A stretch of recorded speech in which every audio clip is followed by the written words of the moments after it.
Bismillahirrahmanirrahim. Assalamualaikum warahmatullahi wabarakatuh.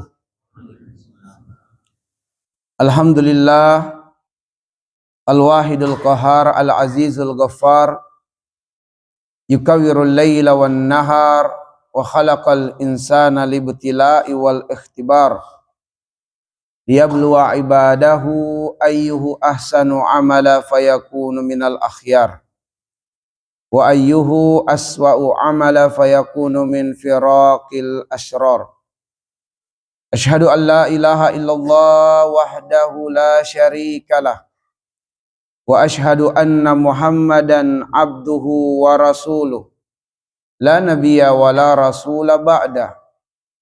Allahumma salli ala Muhammadin wa ala alihi wa sahabatihi ajma'in, amma ba'du. Ma'asyiral muslimin wal muslimat, jamaah Masjid Darul Muhajirin azani Allahu wa iyyakum ajma'in. Selalu kita berharap dan terus berdoa, semoga kita semua dalam keadaan sehat walafiat. Umur kita dipanjangkan Allah dalam kebaikan dan dalam ketaatan di sisinya. Rezeki kita dimudahkan, dilancarkan, dibanyakan dan diberkahi. Anak keturunan kita dicerahkan dan disolehkan masa depannya. Semoga amal soleh kita diterima dan disempurnakan oleh Allah. Semoga dosa, kesalahan, kealpaan dan kehilafan kita dalam ampunan Allah Subhanahu wa ta'ala. Semoga kita semua direzekikan menghembuskan nafas terakhir dalam keadaan husnul khatimah. Dan semoga keistiqomahan kita untuk senantiasa memakmurkan masjid kita ini dan bermulazamah dengan ilmu di dalamnya, mengantarkan kemudahan berkumpul di tempat terbaik di akhirat, di dalam surga Allah Subhanahu wa ta'ala. Baginda Nabi sallallahu alaihi wasallam menyabdakan, "Man salaka tariqan yaltamisu fihi ilman, sahalallahu bihi tariqan ilal jannah." Siapa saja yang memudahkan langkah mendatangi majelis ilmu, Allah akan memudahkan langkahnya menuju surga.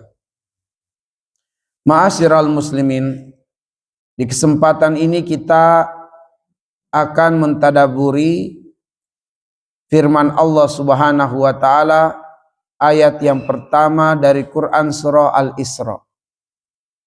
Ayat yang menjadi dalil akan peristiwa Isra dan Mi'raj.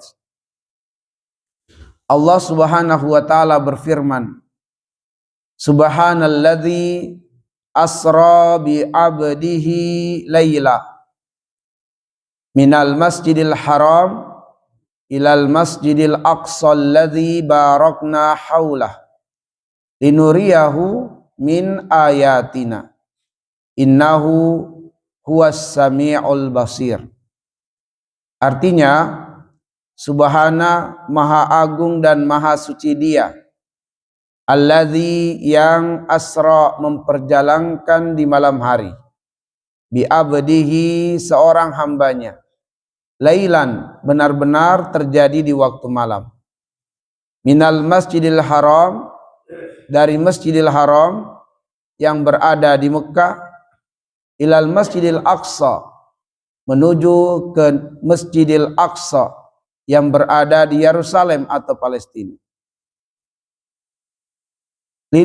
Alladzi barakna haulahu, yang kami berikan keberkahan di sekelilingnya. Linuriyahu, untuk kami perlihatkan kepadanya, min ayatina, di antara tanda-tanda kebesaran kami. Innahu, sungguh dia yaitu Allah, huwa benar-benar dia, as-sami'ul basir, maha mendengar lagi maha melihat. Ma'asyiral muslimin azanillahu wa iyyakum ajmain. Ayat yang mulia ini diawali dengan kalimat subhana.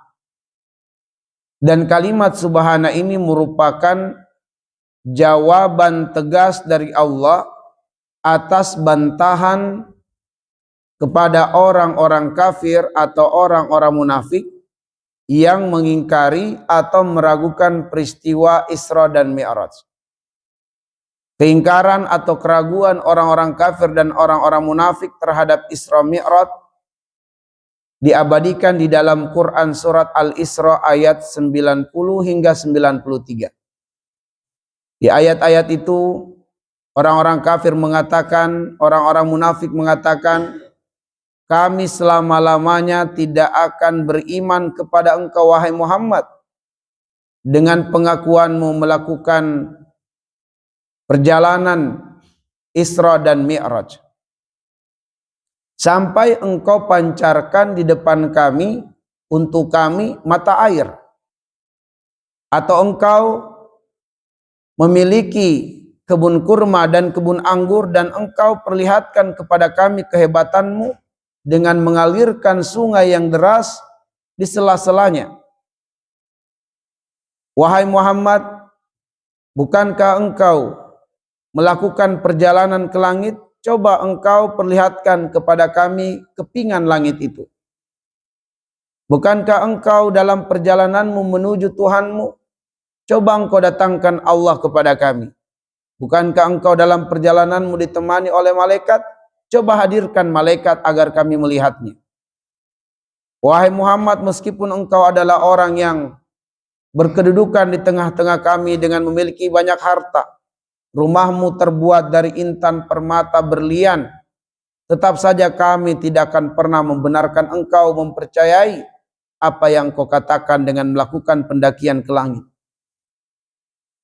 Untuk menjawab keraguan dan keingkaran mereka terhadap Isra Mi'raj, Allah perintahkan nabinya, "Qul," katakan wahai Muhammad, "Subhana Rabbi." Maha agung dan maha suci Tuhanku.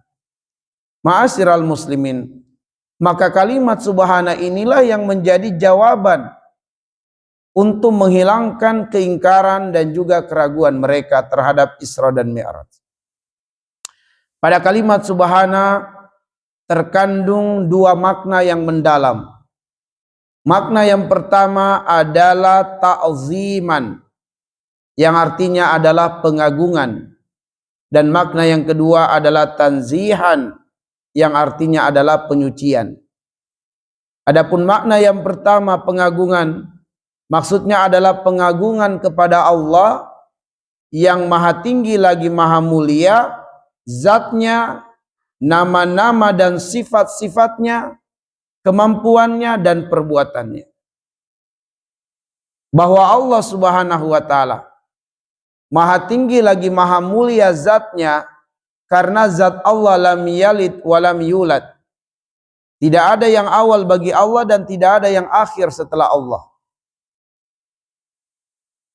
Bahwa nama-nama dan sifat-sifat Allah maha tinggi lagi maha mulia, karena nama-nama menunjukkan sifat-sifat Allah, dan sifat-sifat Allah adalah nama-nama bagi Allah Subhanahu wa ta'ala. Lain halnya dengan kita manusia, terkadang nama kita mulia namun sifat kita tidak mulia. Allah dengan kemahatinggian nama dan sifatnya terbebas dari segala sifat lemah dan sifat ar-razila atau rendahan. Manusia ada yang bakhil, Allah tidak bakhil. Manusia ada yang ingkar janji, Allah tidak ingkar janji. Manusia ada yang khianat, Allah tidak pernah khianat. Ala kulli hal, nama-nama dan sifat-sifat Allah tinggi dan mulia. Allah maha tinggi lagi maha mulia kemampuannya, bahwa kemampuan Allah ala kulli syai'in qadir. Terhadap segala sesuatu Allah mampu, termasuk memampukan hambanya untuk melakukan perjalanan dari Masjidil Aqsa ke dari Masjidil Haram ke Masjidil Aqsa, dan dari Masjidil Aqsa menembus 7 lapis langit, yang oleh Nabi Shallallahu Alaihi Wasallam dengan kemampuan manusiawinya tidak mungkin melakukan itu, tetapi dia diperjalankan oleh Allah yang maha mampu atas segala sesuatu, dan kemampuan Allah tidak terbatas. Dan Allah Subhanahu wa taala maha tinggi lagi maha mulia perbuatannya, bahwa perbuatan Allah berdasarkan ilmu dan hikmah. Innallaha kana aliman hakiman. Ma'asyiral muslimin, azanillahu wa iyyakum ajmain. Adapun makna yang kedua adalah tanzihan, penyucian, bahwasanya Allah Subhanahu wa taala suci dari perkataan atau persangkaan buruk orang-orang kafir dan orang-orang munafik tentang Allah. Orang-orang kafir dan orang-orang munafik, mereka mengatakan annal masiha ibnullah, inna uzaira ibnullah, bahwasanya Isa itu anaknya Allah, bahwasanya Uzair anaknya Allah. Ini perkataan orang kafir dan orang munafik. Padahal Al-Quran, di dalam Quran surat Al-Kahfi ayat yang keempat, di antara tujuan turunnya adalah liyunziral ladzina qalu ittakhadallahu walada. Al-Quran turun untuk memberikan peringatan keras dan tegas kepada siapa saja yang mengatakan Allah itu mempunyai anak. Allah bukan hanya suci dari perkataan orang-orang kafir dan orang-orang munafik tentang Allah dengan perkataan yang buruk atau persangkaan yang buruk, tapi Allah juga suci dari perkataan-perkataan buruk atau persangkaan buruk sebagian kaum muslimin yang jahil tentang Allah Subhanahu wa taala. Di antara kaum muslimin ada yang misalnya seorang wanita yang ditinggal mati suaminya, lalu kemudian dia dengan histeris menangis, lalu mengucapkan kalimat-kalimat yang bisa menyebabkannya terjatuh pada kekufuran. Misalnya dengan mengatakan, ya Allah, kenapa begitu cepat engkau ambil suamiku? Anak-anakku masih kecil, siapa yang akan memberi nafkah kepadanya? Kalimat ini tidak terucap kecuali dari mulut orang-orang yang tidak mengenal Allah Subhanahu wa taala. Atau seseorang yang diuji dengan sakit yang berkepanjangan, sakit yang menahun tak kunjung sembuh. Dia kemudian sebagai bentuk protesnya kepada Allah, dia mengungkit-ungkit kebaikannya. Ya Allah, kenapa aku diuji dengan penyakit seperti ini? Tak kunjung sembuh. Padahal aku senantiasa berzikir, beribadah, bersedekah, qiyamul lail, baca Quran. Lalu dia terus menerus menyebut kebaikan-kebaikannya. Maka ma'asyiral muslimin azani Allah wa iyyakum, seolah-olah Allah tega dengan hambanya, seolah-olah Allah tidak peduli dengan hambanya, seolah-olah Allah tidak mengetahui masa depan hamba-hambanya. Padahal Allah Subhanahu wa taala, wa mallahu yuridu zulman lil ibad. Jangankan kepada hamba-hambanya, bahkan kepada seluruh makhluk, bahkan kepada orang kafir, Allah tidak akan pernah berbuat zalim. Wa mallahu yuridu zulman lil alamin. Ma'asyiral muslimin, azanillahu wa iyyakum ajmain. Maka kalimat subhana ini merupakan jawaban karena Allah maha mampu atas segala sesuatu dengan kemampuan yang tidak terbatas. Maka Nabi Shallallahu Alaihi Wasallam dengan kemampuan manusiawinya tidak bisa melakukan perjalanan Isra dan Mi'raj, tetapi dia diperjalankan oleh Allah yang maha mampu, maha tinggi lagi maha mulia kemampuannya, tidak terbatas. Alladzi yang asra. Asra ini dari akar kata kerja saro. Saro adalah dia yang melakukan perjalanan di malam hari. Jadi dari kata saro itu sudah menunjukkan perjalanan di malam hari. Beda dengan safar. Bahwa safar lebih umum. Perjalanan yang bisa dilakukan di pagi hari, siang hari, sore hari, atau malam hari. Tetapi kalau sara tidak menunjukkan kecuali perjalanan yang dilakukan di malam hari. Sehingga asra artinya adalah memperjalankan di malam hari. Siapa yang diperjalankan di malam hari? Bi abdihi, hambanya, yaitu Muhammad sallallahu alaihi wasallam. Allah maha mampu memperjalankan hambanya di pagi hari, di siang hari, di sore hari. Tetapi Allah memilih waktu malam sebagai waktu untuk memberikan tasliyah kepada Nabi dan juga penguatan bagi Nabi, yaitu peristiwa Isra dan Mi'raj. Sehingga ma'asyiral muslimin, para ulama mengatakan bahwa dari kata bi abdihi, bahwa Allah memperjalankan hambanya, maka bi abdihi ini menunjukkan bahwa peristiwa Isra dan Mi'raj terjadi kepada Nabi, ini benar-benar dialami, dirasakan Nabi, jasad dan ruh.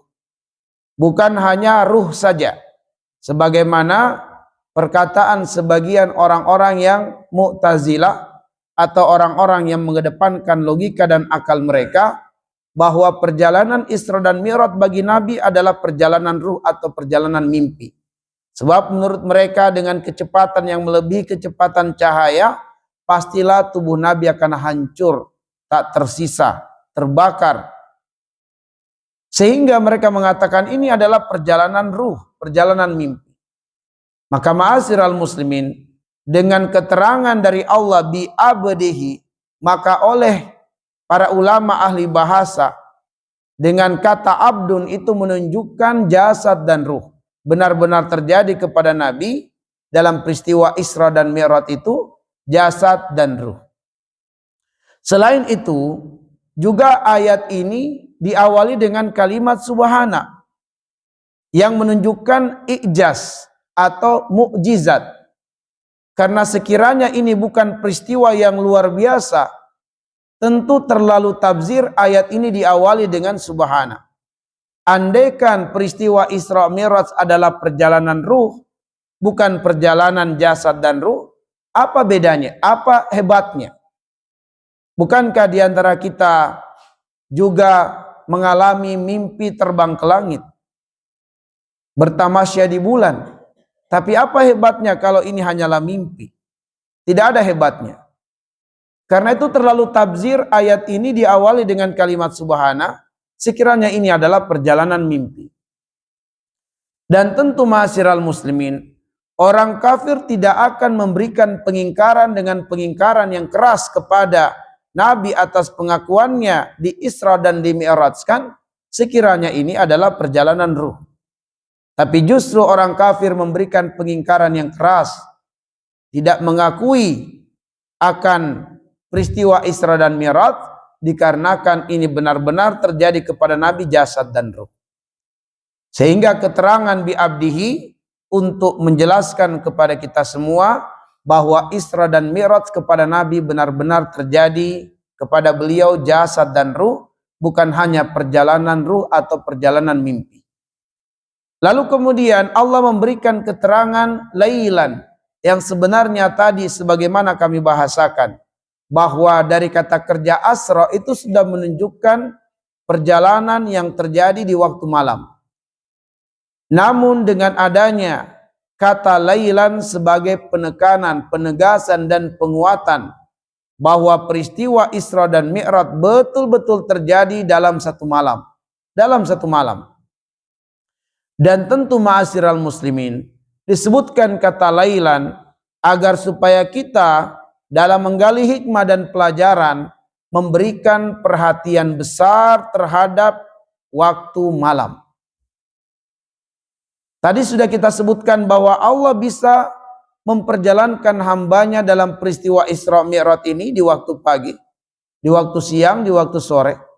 Tapi Allah memilih waktu malam. Dan benar-benar menerangkan kejadian ini hanya satu malam. Agar supaya kita betul-betul memberikan perhatian dengan waktu malam. Agar tidak melewatkan atau menyia-nyiakan waktu malam yang Allah izinkan kita berjumpa dengannya. Sebab ada manusia yang sudah tidak diizinkan oleh Allah berjumpa dengan waktu malam. Karena Allah batasi usianya. Allah matikan dia di waktu pagi, di waktu siang, di waktu sore. Allah tidak izinkan dia berjumpa dengan waktu malam. Kita diperjumpakan dengan waktu malam, maka sadarilah hendaknya waktu malam benar-benar kita perhatikan dengan baik. Lailan mengandung dua makna. Makna yang pertama adalah makna hakiki, makna yang sebenarnya. Dan makna yang kedua adalah makna majas atau makna kiasan. Adapun makna yang sebenarnya atau makna hakiki, yaitu waktu malam, bahwa waktu malam ini adalah waktu terbaik untuk melakukan perjalanan menuju Allah Subhanahu wa taala. Sebab inti dalam peristiwa Isra dan Mi'raj adalah perjalanan spiritual menuju kepada Allah, berada pada kondisi atau posisi terdekat dengan Allah. Sehingga ma'asyiral muslimin, hendaknya kita ambil ibrah dan pelajaran mendasar bahwa waktu malam adalah waktu terbaik untuk melakukan perjalanan menuju Allah Subhanahu wa taala. Allah mengatakan di dalam Quran surat Al-Muzammil ayat yang ke-6, "Inna nasyi'atal laili hiya asyaddu wata'a wa aqwamu qila." Waktu malam adalah waktu terbaik untuk seorang hamba merasakan pengaruh dahsyat atas ayat-ayat Allah yang dia baca. Waktu malam adalah waktu terbaik untuk seorang hamba merasakan kehusyuan di dalam beribadah kepada Allah Subhanahu wa taala. Maka waktu malam adalah waktu terbaik untuk berada pada posisi terdekat dengan Allah.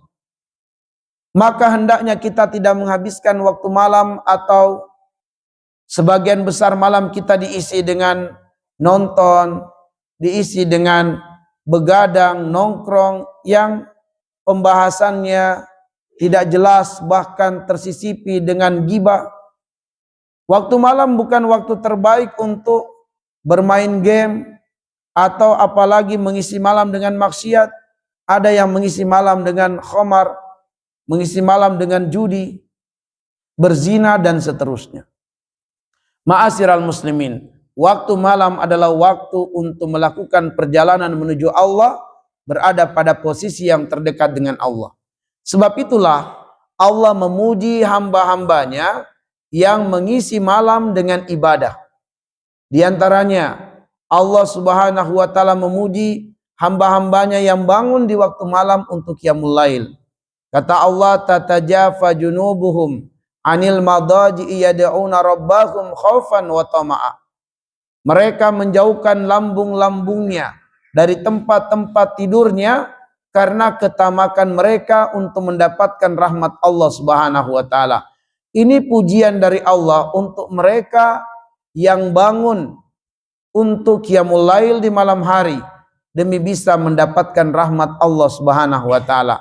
Jadi untuk rahmat Allah kita harus tamak. Adapun perkara dunia kita harus berjiwa qanaah. Jangan dibalik. Dalam perkara dunia kita tamak, kita tidak merasa cukup. Tapi dalam perkara akhirat seringkali kita merasa cukup. Ini keliru, ini salah. Dalam perkara akhirat kita harus tamak. Jangan merasa cukup. Tapi untuk perkara dunia hendaknya kita berjiwa qanaah. Ma'asyiral muslimin, Allah Subhanahu wa taala menjadikan bahwa sesiapa yang istiqomah menjaga atau mengamalkan qiyamul lail itu adalah kebiasaan calon penghuni surga. Dalam Quran surat Az-Zariyat ayat yang ke-17 Allah mengatakan, "Kanu qalila minal laili ma yahjaun." Bahwa kebiasaan calon penghuni surga itu adalah mengisi malamnya dengan ibadah atau mereka mengurangi jatah tidur malamnya untuk bisa memaksimalkan ibadah kepada Allah. Dan Allah juga memberitahukan kepada kita bahwa qiyamul lail merupakan amalan yang menjadikan posisi seorang hamba semakin dekat dengan Allah Subhanahu wa taala.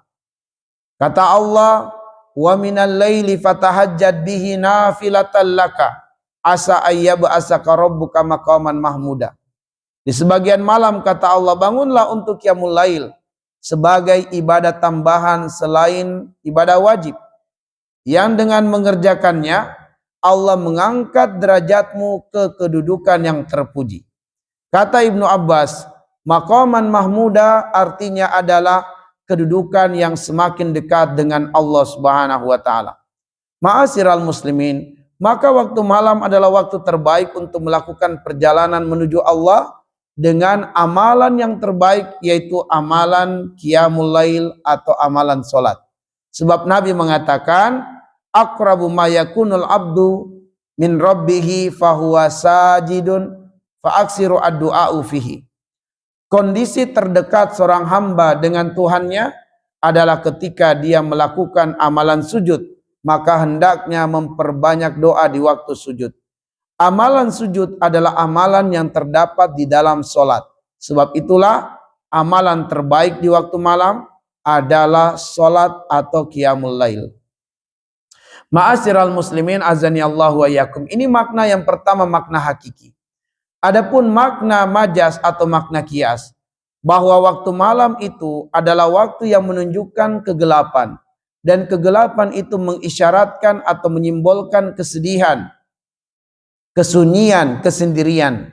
Bahwa Nabi SAW di tahun Allah mengisrakan dan memi'rajkan dikenal sebagai amul hazan, tahun kesedihan. Hati dan pikiran Nabi diliputi oleh kegelapan kesedihan, sehingga Allah bermaksud untuk menghibur Nabi untuk lepas atau keluar dari kegelapan kesedihannya. Ada 3 kesedihan mendalam yang terjadi pada Nabi di tahun tersebut, yang disebut sebagai amul hazan atau tahun kesedihan. Kesedihan yang pertama adalah wafatnya istri tercinta Khadijah radhiyallahu anha. Lalu kemudian kesedihan yang kedua adalah meninggalnya sang paman Abu Thalib. Namun sebagai catatan bahwa kesedihan Nabi atas meninggal sang paman bukan karena semata-mata kematian fisiknya, kematian zatnya, tetapi kesedihan Nabi yang mendalam atas meninggalnya sang paman adalah karena sang paman semasa hidupnya telah mempertaruhkan jiwa dan raganya untuk membela Islam, membela kaum muslimin, melindungi Nabi dalam menyebarkan risalah dakwah. Tetapi sang paman di hembusan nafas terakhirnya tidak mau mengucapkan kalimat syahadat. Sang paman meninggal dalam keadaan kafir. Inilah yang membuat Nabi bersedih dengan kesedihan yang mendalam atas meninggalnya sang paman. Sang paman berkata kepada ponakannya tercinta, wahai ponakanku, sekiranya engkau memintaku untuk bangkit, untuk menggeser bukit-bukit yang ada di kota Mekah, meskipun kondisiku saat ini sedang sekarat, sedang lemah, aku pasti bangkit melakukannya demi membahagiakan engkau. Tapi engkau memintaku mengucapkan sesuatu yang sangat berat aku lakukan. Sehingga sekali lagi, sang paman meninggal dalam keadaan tidak bersyahadat. Padahal Nabi di menit-menit sang paman akan menghembuskan nafas terakhir, terus memaksa pamannya, ya ammi qul la ilaha illallah, ya ammi qul la ilaha illallah. Hingga kemudian Allah menegur Nabi sallallahu alaihi wasallam. Teguran yang diabadikan di dalam Quran surat Al-Qasas di ayat yang ke-56, Allah mengatakan, innaka la tahdi man ahbabta walakinallaha yahdi man yasha. Sungguh engkau wahai Muhammad tidak bisa memberi hidayah kepada siapa yang kamu cintai, tapi Allah memberi hidayah kepada siapa yang Allah kehendaki. Ini menjadi dalil bahwa Nabi SAW tidak bisa memberikan hidayah taufik kepada siapapun yang beliau cintai atau beliau kehendaki. Maka hidayah taufik adalah hak mutlak Allah Subhanahu wa ta'ala. Lalu kesedihan yang ketiga adalah penolakan Bani Saqif terhadap dakwah Nabi sallallahu alaihi wasallam. Ketika sang paman menghembuskan nafas terakhir, orang-orang kafir semakin menjadi-jadi dalam menteror kaum muslimin. Orang-orang kafir telah menyusun rencana-rencana untuk benar-benar membekukan atau mematikan dakwah Nabi sallallahu alaihi wasallam. Adapun Nabi sendiri tidak peduli dengan apapun yang diperbuat oleh orang-orang kafir terhadap diri beliau dalam berdakwah. Namun beliau tak kuasa menahan kesedihan melihat kaum muslimin yang lemah ditindas, diteror oleh majikan-majikannya. Sebab sebagian kaum muslimin, bahkan kebanyakan mereka di awal-awal dakwah adalah dari kalangan budak. Nabi tak kuasa melihat mereka, sehingga Nabi berkeinginan untuk mencari bala bantuan. Sehingga Nabi terfikir untuk mendatangi Bani Sakif, yaitu penduduk Taif, karena Bani Sakif terkenal sebagai penduduk yang ramah, penduduk yang lembut hatinya, penduduk yang memuliakan tamu, sehingga besar harapan Nabi mereka itu menerima Islam dan menjadi pembela-pembela Islam. Sehingga Nabi melakukan perjalanan untuk mendatangi Bani Sakif. Perjalanan yang ditempuh oleh Nabi selama 10 hari 10 malam. Dengan Google Map kita dapati jarak dari Mekah ke Taif itu adalah 100 km. Di dalam kitab-kitab sirah ternyata sudah disebutkan bahwa jarak dari Mekah ke Taif itu adalah 60 mil. 1 mil 1,6 km. Sehingga 60 mil itu juga mencapai perhitungan jarak sekitar 100 km. Hanya saja medan yang ditempuh Nabi dalam perjalanan ke Taif sangat jauh berbeda dengan medan yang kita hadapi dan kita rasakan saat ini. Sebab jalan menuju Taif hari ini membelah bukit-bukit. Jalannya lebar, jalannya luas.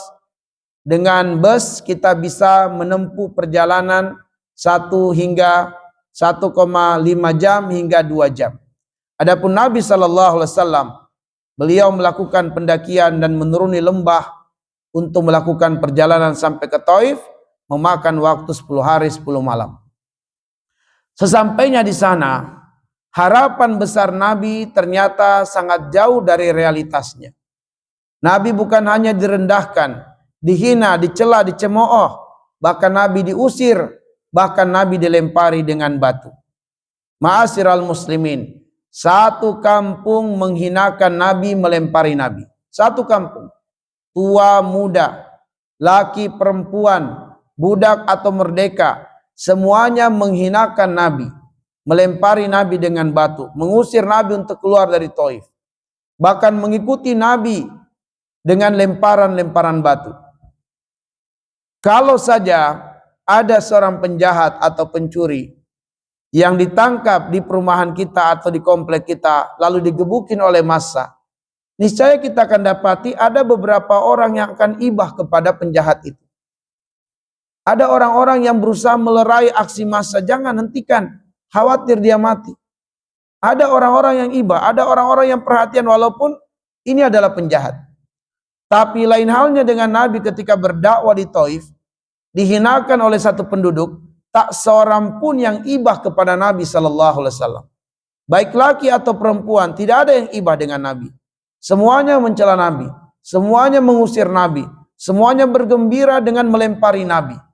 Sehingga pakaian Nabi yang tadinya putih bersih menjadi merah karena lumuran darah.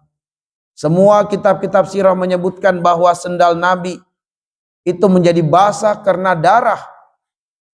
Ternyata Nabi tidak kebal dari lemparan dan tidak kebal dari rasa sakit. Beliau menahan kesakitan yang luar biasa. Anak angkat beliau memasang diri sebagai tameng, sehingga tak terhitung betapa banyak luka di bagian kepala, di bagian badan. Tapi tetap saja juga Nabi terkena lemparan saking banyaknya manusia yang melempari Nabi. Yang terfikir oleh Nabi pada saat itu adalah segera berlari, menjauh dari kejaran Bani Sakif dan selamat dari lemparan-lemparan mereka. Nabi benar-benar yakin bahwa tidak lagi diikuti oleh Bani Sakif. Benar-benar yakin tidak ada lagi lemparan dari mereka ketika Nabi berada di Qornul Manazil. Jaraknya sekitar 40 km dari Taif.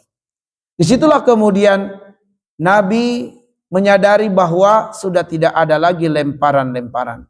Sudah tidak ada lagi Bani Sakif yang mengikutinya. Beliau menoleh ke atas. Beliau mendapati sayap malaikat Jibril telah menaungi beliau. Malaikat Jibril kemudian berucap salam dan menghibur Nabi dengan 2 hiburan. Hiburan yang pertama, wahai Muhammad, Allah mendengar perkataan kaummu dan melihat perbuatan kaummu terhadapmu. Hiburan yang kedua, wahai Muhammad, Allah mengutus 2 malaikat langit yang akan menuruti apapun yang engkau inginkan sebagai hukuman bagi penduduk Taif. Tiba-tiba 2 malaikat datang berucap salam lalu mengatakan, wahai Muhammad, perintahkan kami apapun yang engkau inginkan untuk kami lakukan sebagai hukuman bagi penduduk Taif. Kalau engkau mau, kami mampu mengangkat bukit-bukit yang besar di sekitar Taif lalu membenturkannya sehingga tak seorang pun dari penduduk Taif yang akan selamat. Kalau engkau mau, kami mampu membalikkan negeri itu sehingga semuanya akan binasa. Kalau engkau mau, kami mampu mendatangkan badai besar yang memporak-porandakan rumah-rumah mereka dan menerbangkan mereka hingga terbentur dengan batu-batu besar. Atau apapun yang engkau mau, engkau inginkan sebagai hukuman bagi mereka, kami mampu melakukannya. Baginda Nabi SAW dengan 2 hiburan itu, beliau tidak terhibur dengan yang kedua. Beliau terhibur dengan yang pertama. Karena itulah Nabi berharap, semoga dari rahim-rahim wanita Taif, dari sulbi-sulbi para lelakinya, lahir generasi yang bertauhid. Sekiranya kita yang dilecehkan, kita yang dihina, disakiti, dibuli, dizolimi, lalu kita diberitahu dengan 2 hiburan ini, manakah dari 2 hiburan ini yang kita lebih terhibur? Yang pertama ataukah yang kedua? Seringkali kita lebih terhibur dengan yang kedua. Kita ingin orang yang menzolimi kita itu hancur hidupnya, menderita hidupnya. Bahkan kita tidak puas dengan sekedar mendengar berita dia menderita. Kita pengen melihat langsung bahwa orang yang menyakiti kita itu benar-benar menderita hidupnya. Kenapa? Karena kebencian, dendam yang tertanam atau yang terdapat di dalam dada-dada kita. Sedangkan baginda Nabi SAW, stok maaf di hatinya begitu berlimpah. Begitu besar kelembutan hati Nabi SAW terhadap umatnya. Sehingga beliau SAW dengan kemurahannya memaafkan penduduk Taif. Itulah Nabi SAW, akhlak yang terbaik, terpuji ada padanya. Nah, ma'asyiral muslimin, atas kesedihan yang mendalam inilah Allah bermaksud menghibur Nabi dengan memperjalankannya. Karena itulah tidak mengapa kita mengambil program rihlah untuk menghilangkan kepenatan, kejenutan, menghilangkan segala kesedihan, kegalauan, atau menghilangkan segala keluh kesah dengan melakukan perjalanan rihlah. Rihlah yang tidak bertentangan dengan syariat Allah Subhanahu wa taala. Apalagi tentu yang utama adalah rihlah dakwiyah atau rihlah dakwah. Mudah-mudahan insyaallah jamaah kita atau pengurus kita di masjid ini rihlahnya adalah berziarah ke 2 tanah suci.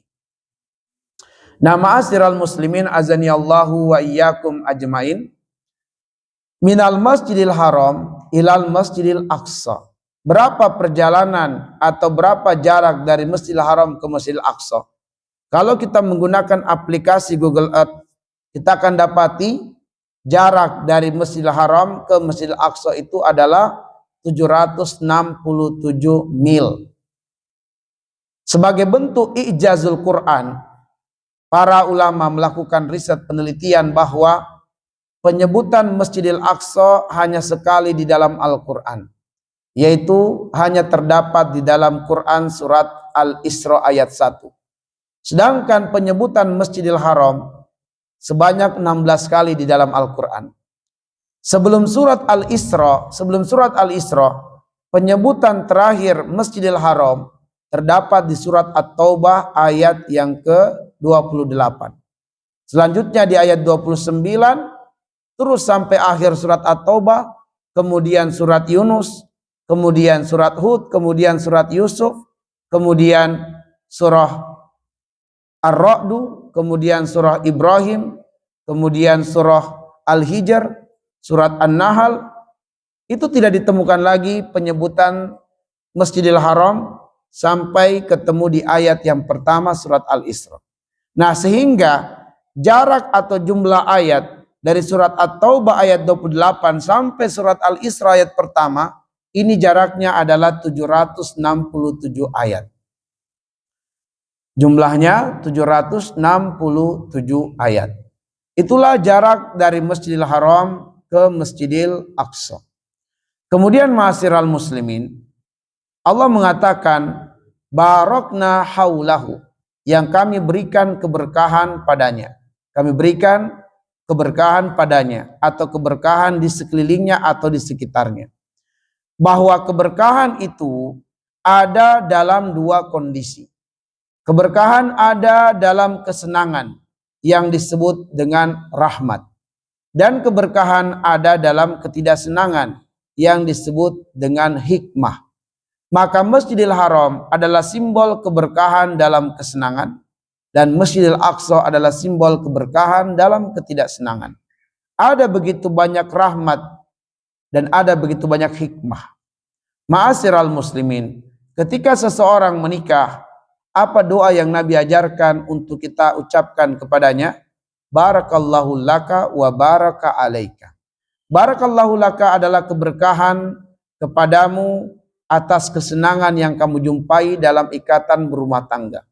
Sedangkan wa baraka alaika, semoga keberkahan tetap tercurah kepadamu atas ketidaknyamanan atau prahara yang kamu jumpai dalam berumah tangga. Bahwa dalam berumah tangga itu pasti ada ketidaknyamanan, pasti ada prahara. Karena Nabi sudah mengajarkan kita doa untuk itu. Bahkan surat At-Tahrim adalah surah yang memberitahukan kepada kita, dalam rumah tangga Nabi pun ada kisruh. Ada kisruh, ada masalah internal. Ini rumah tangga manusia terbaik, Rasulullah sallallahu alaihi wasallam. Sebab dalam rumah tangga tak bisa dihindarkan adanya kisruh, prahara atau ketidaknyamanan. Tetapi ketidaknyamanan dalam rumah tangga berpotensi menjadi berkah. Kemudian ma'asyiral muslimin azanillahu wa iyyakum, linuriyahu min ayatina, untuk kami perlihatkan kepada Muhammad tanda-tanda kebesaran kami. Bahwa di antara tanda-tanda kebesaran yang Allah perlihatkan kepada Nabi sallallahu alaihi wasallam adalah perjalanan Isra dan Mi'raj itu sendiri, yang memakan waktu kurang dari 1 malam. Yang seharusnya dalam perhitungan manusia dengan kendaraan tercepat di masa itu, dari Masjidil Haram ke Masjidil Aqsa itu ditempuh dengan perjalanan 1 bulan menggunakan kuda. Lalu kemudian dari Masjidil Aqsa ke Masjidil Haram 1 bulan lagi perjalanan, sehingga 2 bulan waktu yang dibutuhkan bolak-balik. Adapun jika dengan unta bisa lebih lama lagi, bisa 2 kali lipat, bisa 4 bulan perjalanan. Nah, ma'asyiral muslimin, ini Nabi dengan 1 malam. Lalu kemudian Mi'raj, menembus 7 lapis langit. Kata Ibnu Abbas, jarak antara bumi dengan langit pertama itu 500 tahun perjalanan. Dari langit pertama ke langit kedua 500 tahun perjalanan. Terus demikian kata Ibnu Abbas radhiyallahu anhu ketika menafsirkan surat Al-Mujadilah ayat yang ke-11. Tapi Nabi sallallahu alaihi wasallam menembus 7 lapis langit. Lalu kemudian di setiap langit dipertemukan dengan rasul-rasul.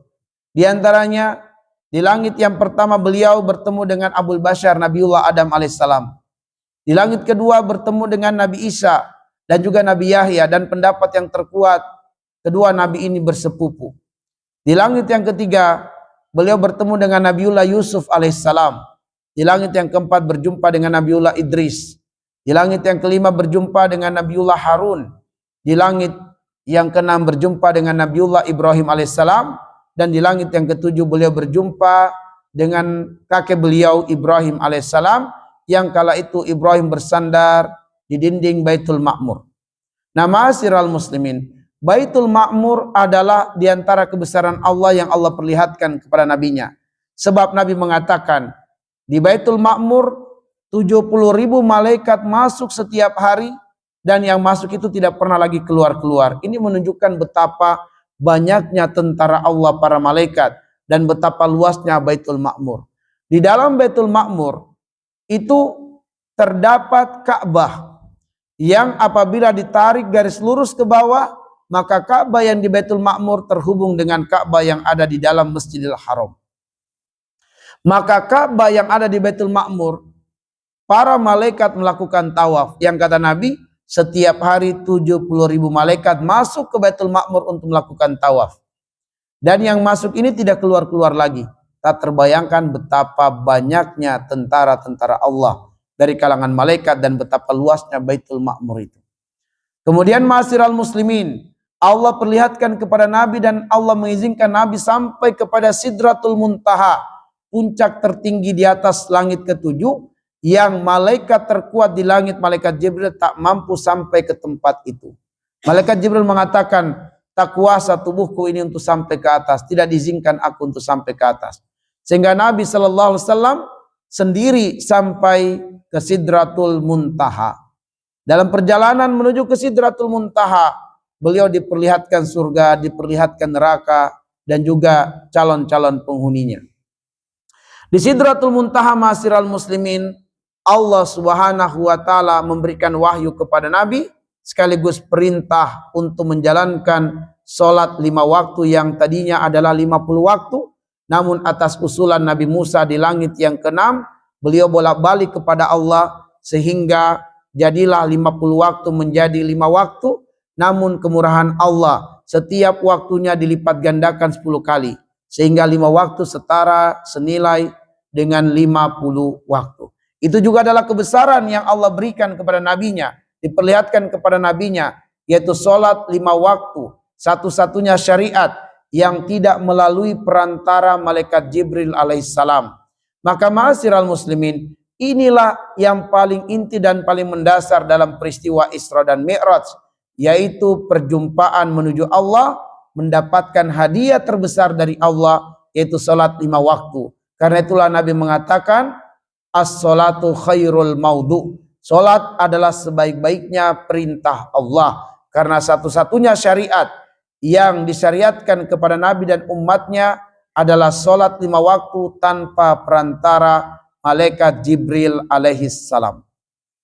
Ma'asyiral muslimin, azani Allahu wa iyyakum ajmain. Yang terakhir dari ayat ini, innahu huwas samiul basir. Innahu huwas samiul basir adalah hiburan dari Allah kepada Nabi, dan Nabi terhibur dengan ini, bahwa Allah as-sami, bahwa Allah al-basir. Allah mendengar perkataan kaummu terhadapmu dan melihat perbuatan kaummu.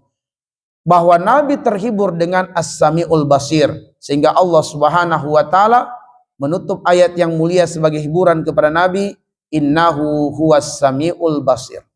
Bahwa Allah melihat keadaan nabinya dan mendengar langsung apa yang dilakukan atau dikatakan orang-orang terhadap Nabi sallallahu alaihi wasallam.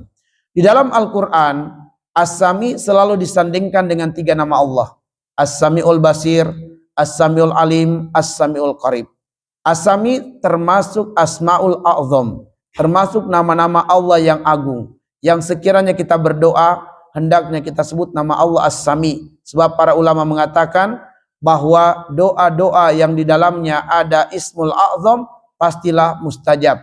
Doa yang kita panjatkan lalu kita menyebut nama Allah yang agung pasti akan mustajab. Salah satu nama Allah yang agung adalah As-Sami. Maka hendaknya kita berdoa, ya Allah, Antas Sami, Engkaulah yang maha mendengar. Engkau dengarkan hajat-hajat kami yang banyak kepadamu, yang terucap, yang terfikir, bahkan yang terbesit di hati. Engkau dengarkan keluhan, kesedihan, dan ketakutan kami dalam ucapan, dalam fikiran, bahkan yang terbesit di hati kami. Kami mohon kepada Engkau untuk mendekatkan kami kepada apa yang kami hajatkan dan menjauhkan kami dari apa yang kami takutkan dan sedihkan. Maka hendaknya kita berdoa dengan As-Sami. Allah mendengarkan semua perkataan, perkataan makhluknya, perkataan binatang, perkataan tumbuhan, perkataan jin, perkataan manusia, bunyi-bunyi yang terjadi di langit, bunyi-bunyi yang terjadi di dasar bumi, semuanya didengar oleh Allah. Meskipun di waktu yang bersamaan, semuanya didengarkan oleh Allah dengan terang dan jelas.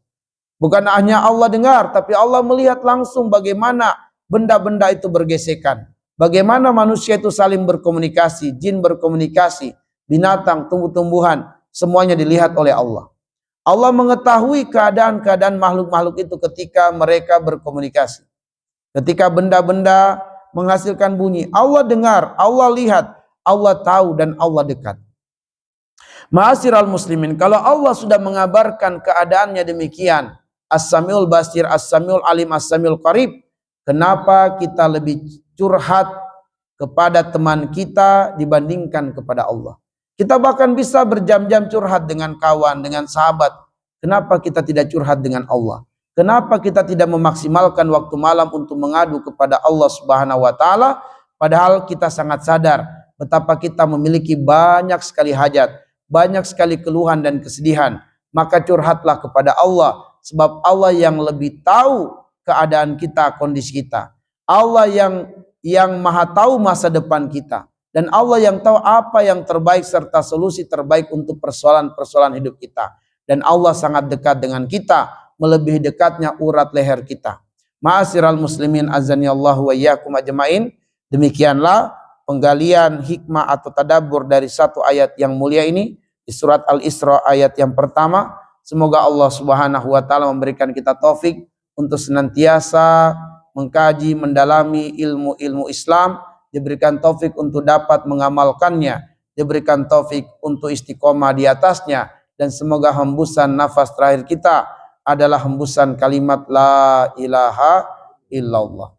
Baik, naktafi bihadzal qadar, nas'alullah ayyaj'alana minal ladzina yastami'unal qaula fayattabi'una ahsanah. Sebelum kita tutup dengan doa kafaratul majelis, apakah ada yang ingin menambahkan atau ingin menanyakan atau berdiskusi? Tafadhal. Baik, bismillah, alhamdulillah, wassalatu wassalamu ala asyrafil anbiya'i wal mursalin wa ala alihi wa sahabatihi ajmain, amma ba'du. Bahwa memang dalam pembahasan atau pembicaraan tentang secara lengkap kisah Isra Mi'raj ini kita temukan pengabaran-pengabaran Nabi tentang apa yang beliau lihat di surga, apa yang beliau lihat di neraka, dialognya dengan malaikat Jibril dalam perjalanan. Ini semua kita akan dapati ketika kita membaca perjalanan sirah Isra dan Mi'raj ini secara lengkap yang terdapat di dalam beberapa kitab sirah. Ya, ada yang memuat sekedar gambaran, ada yang memuat secara lengkap, ya, karena penelitian dan pengkajian para penulis di dalam meneliti riwayat-riwayat sehingga kemudian dimasukkan ke dalam kitab-kitab sirah mereka. Nah, adapun kemudian untuk memastikan bahwa apakah ini benar atau tidak, sebab memang kita tidak memiliki ilmu tentangnya, maka disinilah kemudian kita berhusnuzon kepada para ulama yang dimana mereka melakukan penelitian, pengkajian mendalam dalam meneliti riwayat-riwayat hadis.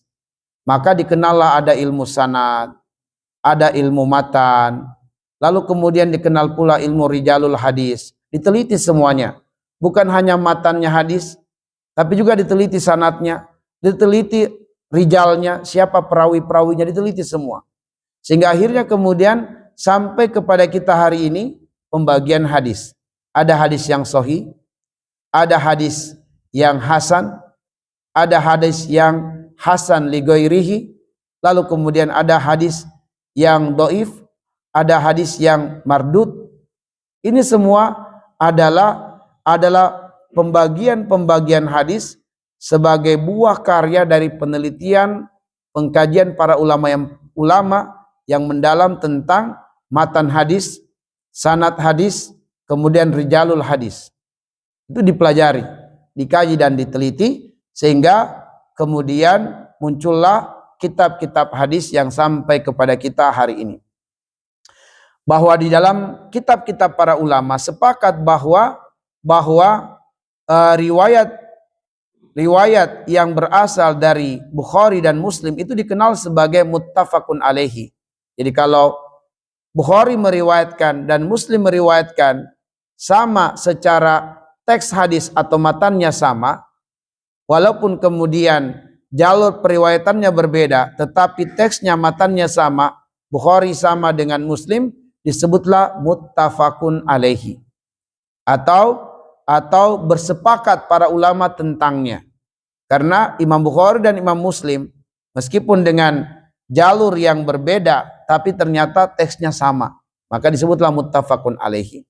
Adapun apabila Imam Bukhari meriwayatkan, Imam Muslim juga meriwayatkan, maknanya sama tetapi ada redaksi teks yang berbeda, maka tidak disebut dengan muttafaqun alaihi. Nah, para ulama kemudian menyusun tingkatan-tingkatan kitab yang dari sahih sampai kemudian ditemukan kitab-kitab yang masih ada kitab hadis yang sebenarnya doif tetapi masih dibolehkan diamalkan dikarenakan di dalam hadis tersebut hanyalah berisi motivasi semangat, bukan masalah hukum, sehingga boleh mengamalkan hadis doif kalau dia adalah targhib atau motivasi. Sehingga berdasarkan riwayat-riwayat atau hadis-hadis yang sahih inilah kita menyampaikannya. Adapun kemudian kitab-kitab yang kita baca untuk supaya kita bisa yakin, tidak ragu dengan hadis-hadis yang terdapat dalamnya, maka hendaknya kita baca kitab-kitab yang muktabar atau kitab-kitab yang memang para ulama sudah menganjurkan kita. Misalnya kisah Isra Mi'raj yang terdapat di dalam kitab yang ditulis oleh siapa, Imam Ibnu Katsir rahimahullahu taala, yaitu Qisasul Anbiya, ya, kisah-kisah para nabi. Beliau menulis satu kitab khusus namanya Qisasul Anbiya, kisah-kisah para nabi, itu tebal. Nah, itu semua dari kisah manusia pertama sampai manusia terakhir ada dalam Qisasul Anbiya. Lebih lengkap lagi, Ibnu Katsir menulis lagi kitab yang lebih lengkap, yaitu kitab Bidayah wan Nihayah. Kalau tadi kisah-kisah manusia dari Adam sampai manusia terakhir, lalu kemudian lebih lengkap lagi beliau menulis kitab Bidayah wan Nihayah, permulaan sampai akhir, mulai dari asal muasal Adam diciptakan, siapa itu iblis, dijelaskan semua di dalam kitab Al-Bidayah wan Nihayah sampai manusia terakhir. Itu Imam Ibnu Katsir. Kita lihat bagaimana keseriusan beliau, ketelitian beliau dalam membuat karya-karya, padahal dengan segala keterbatasan di zamannya bisa menghasilkan karya yang luar biasa. Ada para ulama yang khusus fokus kisah-kisah para nabi di dalam Al-Quran. Jadi dia hanya fokus menggali, meneliti kisah-kisah para nabi dalam Al-Quran. Maka ini pun kita akan temukan peristiwa Isra dan Mi'raj. Sehingga dengan kita kumpulkan beberapa kitab-kitab ini yang sekarang pun juga sudah banyak dalam bentuk online kitab-kitabnya. Ya, bahkan sangat murah, kita cukup beli 100.000, kita pun sudah dapat kitab-kitab yang sangat banyak dalam bentuk terjemahan. Dan insya Allah kitab terjemahannya bagus sebab itu merupakan cetakan dari kitab asli yang kemudian dijadikan PDF. Jadi kita tahu sebab kitab aslinya itu sangat banyak, berjilid-jilid dan mahal, dan itu dalam bentuk PDF disajikan. Ibnu Katsir dalam bentuk PDF, ya, Pustaka Al-Kautsar yang menerbitkannya, dan PDF-nya juga itu. Jadi apa yang ada dalam kitab-kitab yang sudah tercetak hari ini sekarang di PDF-kan. Ya, sehingga kita lebih simpel, lebih mudah di handphone kita ini bisa banyak kitab. Ya, tak perlu lagi membawa tas banyak-banyak sebab di handphone kita. Maka disinilah pentingnya kita beli handphone yang mahal-mahal supaya bisa semakin menambah ilmu kita. Jangan beli handphone yang mahal-mahal tapi hanya untuk kesombongan, untuk pamer, ini akan dituntut di akhirat. Tapi kita beli handphone yang mahal, yang memorinya banyak, besar, tidak loading, ya. Nah, itu penting kita beli handphone yang mahal-mahal supaya kemudian menjadi sebab kita mendapatkan banyak kitab-kitab ulama. Allahu a'lam bishawab. Ya, tafadhal. Baik. Bismillahirrahmanirrahim. Kalau kita baca tafsir para ulama, yaitu surah Al-Qadar, ya, surah Al-Qadar. Kita baca tafsir para ulama, inna anzalnahu fi lailatul qadar wa ma adraka ma lailatul qadar, lailatul qadri khairum min alfi syahr, tanazzalul malaikatu warruh fiha bi'izni rabbihim min kulli amr. Nah, tanazzalul malaikatu warruh, turun pada malam Lailatul Qadar itu para malaikat dan ar-ruh. Siapa ar-ruh di dalam ayat itu? Ar-ruh di dalam ayat itu sepakat semua para ulama tafsir bahwa ar-ruh di situ adalah malaikat Jibril alaihissalam. Bukankah malaikat Jibril termasuk dari malaikat? Tanazzalul malaikatu warruh.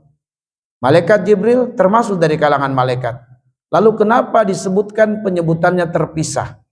Tanazzalul malaikatu warruh. Dikarenakan pertama kemuliaan malam itu, malam Lailatul Qadar, dan kedudukan malaikat Jibril alaihi salam, bahwa malaikat Jibril itu adalah pemimpinnya bangsa malaikat, malaikat yang sangat kuat. Maka untuk menunjukkan kemuliaan malam Lailatul Qadar dan kedudukan malaikat Jibril, penyebutan malaikat Jibril terpisah dari penyebutan malaikat secara umum. Yang kedua, yang menunjukkan kemuliaan malam Lailatul Qadar, sebab setelah wafatnya Nabi Shallallahu Alaihi Wasallam, malaikat Jibril tidak akan pernah lagi turun ke bumi ini, kecuali hanya dalam satu malam, yaitu di malam Lailatul Qadar. Maka inilah yang menunjukkan kemuliaan malam Lailatul Qadar, sebab malaikat terbaik, pemimpinnya bangsa malaikat, malaikat terkuat, setelah wafatnya Nabi enggak pernah lagi turun ke bumi, kecuali satu malam saja, yaitu di malam Lailatul Qadar. Kenapa malaikat Jibril disebut dengan Ar-Ruh? Sebab tugas utama malaikat Jibril itu turun ke bumi adalah menyampaikan wahyu, yaitu menyampaikan Al-Quran kepada Nabi. Dan Al-Quran itu salah satu namanya adalah Ar-Ruh, sebagaimana di dalam Quran surat Asy-Syura ayat yang ke-52, wa kadzalika auhayna ilaika ruhan. Allah menamakan Al-Quran dengan sebutan ruh karena Al-Quran sebaik-baik nutrisi bagi ruh. Malaikat Jibril karena tugas utamanya adalah membawa Al-Quran, maka malaikat Jibril disebut sebagai Ruhul Amin, ruh yang terpercaya. Ya, ruh yang terpercaya karena beliau menyampaikan atau membawa Al-Quran dari Allah kepada Nabi Sallallahu Alaihi Wasallam, maka digelarlah beliau atau dipanggillah beliau dengan sebutan Ar-Ruh karena membawa Ar-Ruh, dan beliau terpercaya atau amanah. Sehingga sekali lagi bahwa kita tegaskan tidak ada lagi manusia di dunia ini setelah wafatnya Nabi yang didampingi oleh malaikat Jibril. Sebab malaikat Jibril tidak akan turun lagi ke bumi ini kecuali hanya di satu malam, di malam Lailatul Qadar. Adapun kalau manusia terlahir di muka bumi didampingi oleh malaikat, iya. Ada malaikat yang mendampingi manusia ketika lahir, tapi ada juga setan yang mendampingi manusia.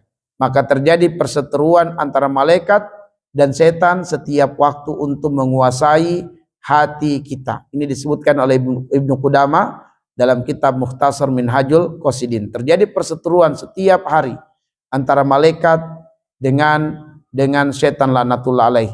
Apabila malaikat yang menang pada hari itu, maka hati kita akan condong untuk melakukan kebaikan dan ketaatan. Jika setan yang memenangkan hati kita di hari itu, maka setan akan menjadikan kita condong untuk berbuat keburukan atau kelalaian. Allahu a'lam bishawab. Cukup? Baik, kita cukupkan dengan membaca doa kafaratul majelis. Subhanakallahumma bihamdik, asyhadu an la ilaha illa anta, astaghfiruka wa atubu ilaik. Assalamualaikum warahmatullahi wabarakatuh.